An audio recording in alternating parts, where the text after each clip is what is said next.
Hello, everybody, and hello to my doctor brother for a climate change brother. We're getting better at the issues and finding out what's important. And Yeah, we're both very good proponents of trying to do something about climate change, I think. yeah, I think we have moderate viewpoints. More people are being convinced that, yeah, there's climate change, but they kind of need to be educated a bit about it to make the right decisions. As we start making more hydrogen from alternative methods, the prices should start dropping a lot to make it affordable for purchase. The cost of making hydrogen is still relatively high. It used to be even much more than it was now. Like, it used to cost $20 per kilogram, but now it's kind of dropped down to about 10. Right. Now, you were talking about how the more and more methods that they do to produce hydrogen, it's going to start coming down, right? So Yeah, I'm already seeing biomass companies, they're making it from renewable waste, and that's what's interesting about this too, is you can use municipal waste or forestry waste or wood waste and all that, and you can make a lot of hydrogen, and the cost of it is around $2 per kilogram or less. So that's like that would be 5 great. times Yeah, less that than- would be that's way less. Yeah, 1/5. I mean, that's pretty significant. Between those kind of plants, just the biomass and the hydrogen plants, if you had between 200 and 300, they say, I think you could power all the vehicles in the United States, doesn't matter what they are, if it's trucks or Yeah, trucks or cars or all that. But if you did, I mean, we would have pretty much a fuel infrastructure at that point. We'd have our hydrogen supply that we need. As we provide for more tax breaks and ways to make hydrogen from water, we should see a lot more hydrogen in the US and worldwide. Most of these hydrogen production plants are just in California because they also get fuel tax credits or tax credits, and they have 4 different types in California. They have like a regular tax you get, an energy tax, and they have the renewable fuel standard, and then the low carbon fuel standard. So they get between all 4 of those, you get over $4 per gallon tax credit. So if they did something like that for alternative energy across the United States, just imagine like the motivation we would have to make hydrogen. Yeah. We want to make a lot more of it. Well, see, I think that's where you can see the future a little bit on what hydrogen might be, because hydrogen is very plentiful, on the Earth.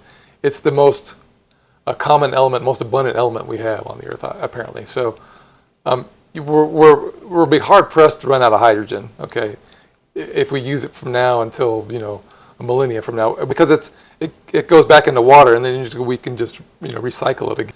Whereas we can't really say that with the lithium batteries. Okay, that might be something that's going to, where the prices are going to keep going up as the more and more that lithium gets scarce. And so that, to me, is why I think hydrogen might be a more long-term solution, and the prices may come way down versus the electric car.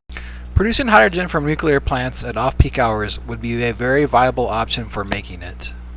Something we could do too right away, in my opinion, is, see, nuclear plants, you can't just turn them on and off, right? I mean, they're running, and it takes them a lot to get up and running, and that's why they don't shut them down, because you don't want to do that. So to me, it seems like when there's low demand for electricity, like at night, and when everybody's asleep, in that region or whatever, you got all this power that may not be being used. It's very inefficient, because you don't want to shut the power way down, because you got to ramp it back up again, and you can't really do that very quickly with a nuclear power plant. So you're going to have to keep the power running pretty much constant on a nuclear power plant.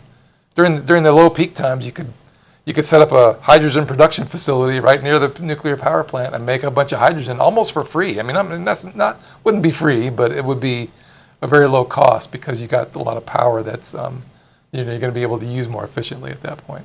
You could fuel a lot of cars from that every year. I think a 1,000 megawatt plant can produce 150,000 tons of hydrogen. Alternative methods for making hydrogen other than natural gas and the fossil fuel electric grid can give nearly 0 carbon emissions. And the thing that I like about this too is that these biomass or like nuclear plants, they make the hydrogen that's emission free, and electrolysis would do it too as well. But yeah, all these types would make it emission free. And right now we do have an issue with pretty much most of our hydrogen infrastructure is made from natural gas or methane, and that causes a lot of greenhouse gas emissions the way they do it right now. Now they could do it where it doesn't produce it, but for right now, there's a lot. Even if the grid, we take the grid into consideration with all the fossil fuel that we burn on the grid to produce electricity, and that's all those inefficiencies we talked about in a previous video. You still have to use that, electricity to produce right now hydrogen. So it's a very similar comparison. Making hydrogen from solar photovoltaic arrays during peak hours can produce a lot of emission-free hydrogen.